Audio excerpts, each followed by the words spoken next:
kailangan niyang mag-resign si Bongbong Marcos ay isa sa pinakamatapang na abogado sa ating bansa, Atty. Trixie. Si Atty. Trixie po ay nandyan na po, mga kababayan.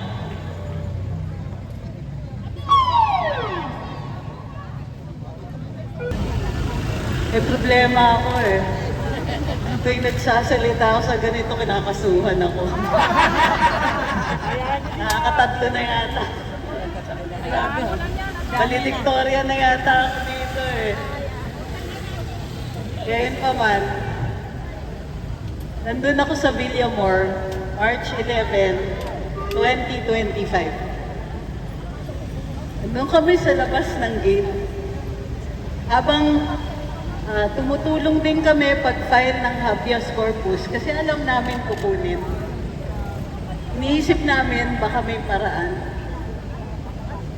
Ngayon pa man, kung kami sa labas ng gate, sa init ng araw, tuloy-tuloy hanggang hapon, pinapakita talaga namin, dumadating pa yung mga tao. Mahal si PRD. Mahal natin, pero hindi lang tayo eh. Maraming nagmamahal sa kanya. Na-spoil din niya tayo sa totoo lang.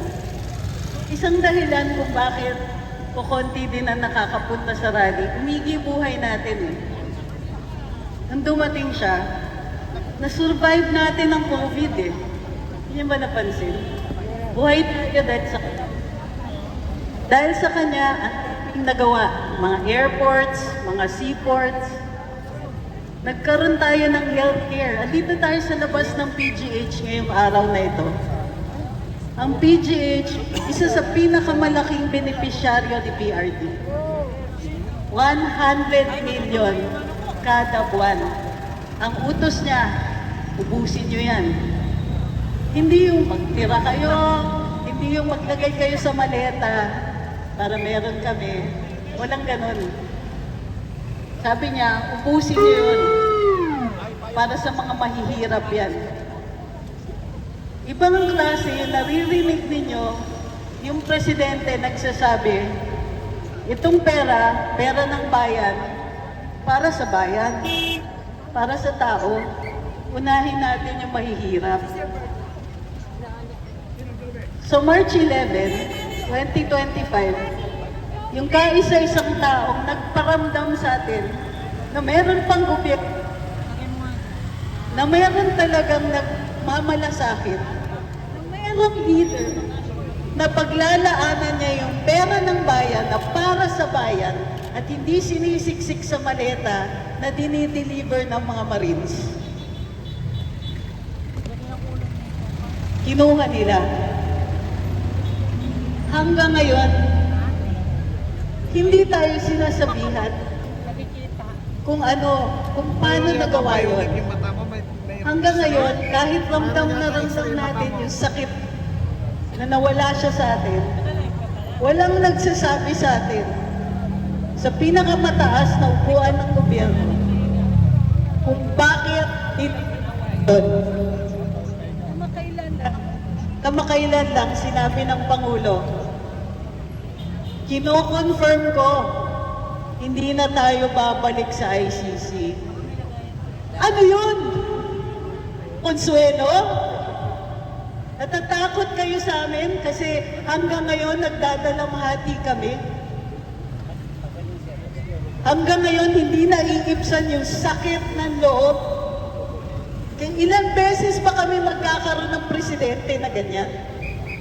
Ilang beses pa tayo nagkaroon ng presidente na nagsabi, free tertiary education para maahon kayo sa kahirapan. Yung pamilya ninyo magkakaroon ng college graduate. Lahat ng pamilya may pagkakataon na magkaganon dahil sa free tertiary education. Tama. Kinuha niyo yung isang tao na nagsabing, pwede kaming umahon sa kahirapan. Pwede tayo, lahat tayo. Isa lang mag-graduate ninyo. Ang laking tulong sa pamilya naghihirap. Tinaasan niya ang sweldo. Pasintabi na lang po, mga kawani ng gobyerno na nandito. tinaasan niya sweldo nyo. Tinaasan niya sweldo ng AFP. Kasi kailangan naman may dignidad, di ba? Nag-aalay ka ng buhay. Andyan ka.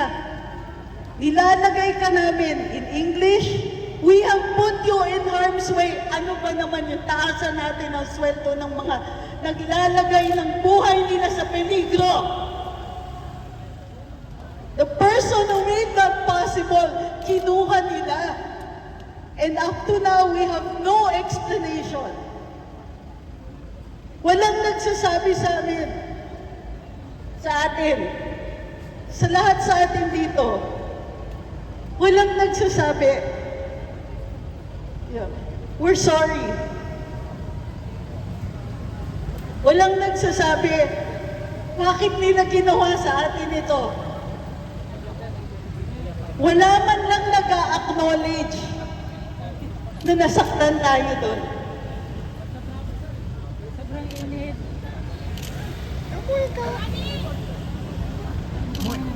Yung kaisa-isang Pangulo na nagbigay sa atin ng pag-asang makaahon sa kahirapan, kinuha nila sa atin.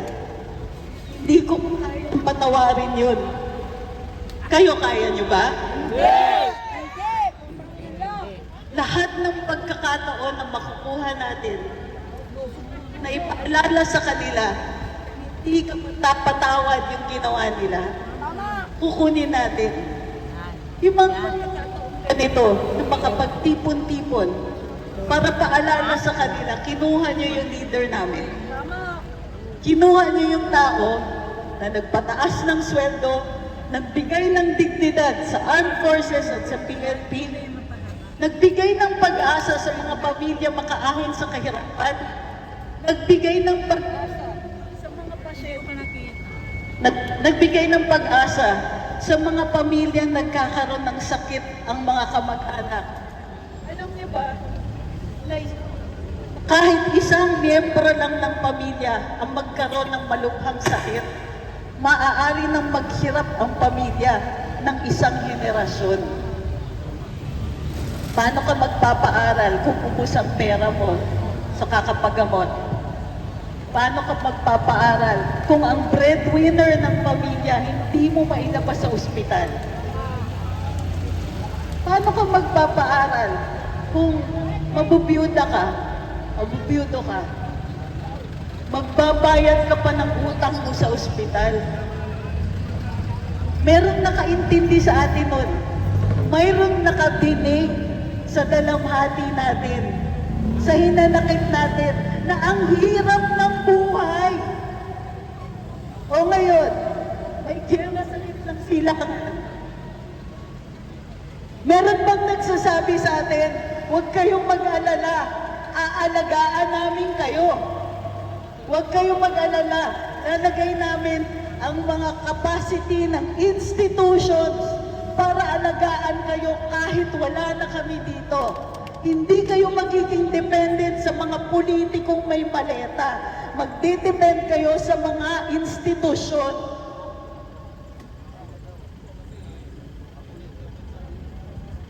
Huwag niyong kakalimutan yung March 11, 2025. Yun yung ultimate na katwaituran na ginawa sa atin. Di bali yung soberanya ng Pilipinas, di bali yung pakiramdam natin, di bali yung kaliwat kanan na pagnanakaw, kaya nating tiisin, kaya natin mag-rally, kaya natin mag-critic, maging kritiko, kaya natin.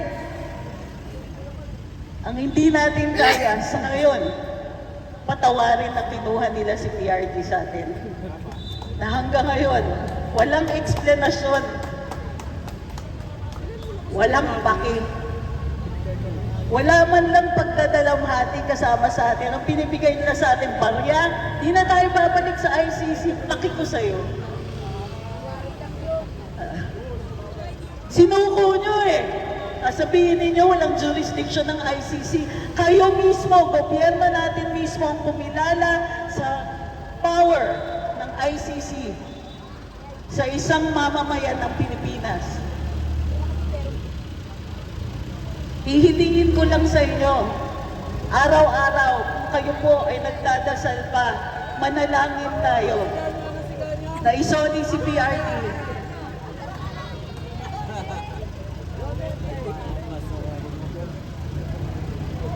May mga kabataan dito sa harap natin. O ayan yun naman. Mga bata, alam nyo ba? Kung tinuloy nila yung free tertiary education, di kayo mag-aalala sa college nyo. Tandaan nyo yan. Dahil kay PRD nagkaroon ng free tertiary education, tandaan nyo kung sino nagbigay niyan sa inyo. Muli, nanghihiling lang ako, huwag niyong kakalimutan ng March 11, 2025. Sa lahat ng araw na nagtitipon tayo, sa lahat ng araw na may pagkakataon na paalala natin sa kanila, kahit anong mambigay nila sa atin ngayon, parya yan eh. Parya yan, hindi nyo masusuklian yung katwayturan na ginawa nyo sa amin. One last. May 8, 2028, may eleksyon tayo. Huwag niyong kakalimutan, ang tunay na desisyon natin sa May 8, 2028 ay ibabase natin sa March 11, 2025. Mabuhay ang Pilipinas! Mahalin natin ang bayan natin. Matuto tayo sa ehemplo ng mga tao na gumamit ng pera ng bayan para sa bayan. Huwag natin silang kakalimutan. Huwag natin kakalimutan yung isang tao na hanggang ngayon nakaupo sa selda sa Hague. He made it possible. Ang lesson natin kay PRD, kaya naman pala. Yun ang parati na sinasabi nun eh. May pera naman tayo eh, may pera ang bayan, kaya naman. Saan ka nakarinig ng presidente? Sunod-sunod na presidente, sinasabihan tayo na, di pwede, wala tayong pera eh. Itong Pilipinas, mahirap lang tayo, wala tayong pera. Ilang beses tayo nagpaayos ng mga seaport, ng mga airport, gumawa ng mga kalsada, naging posible ang ilang mga bridge, naiahon tayo sa COVID na bigyan ng ayuda, yung totoong ayuda na umaabot sa atin. Kaya naman pala, ibalik natin ang mga opisyales na magsasabi sa atin, kaya natin, gagamitin natin ang pera ng bayan para sa bayan. Maraming salamat po.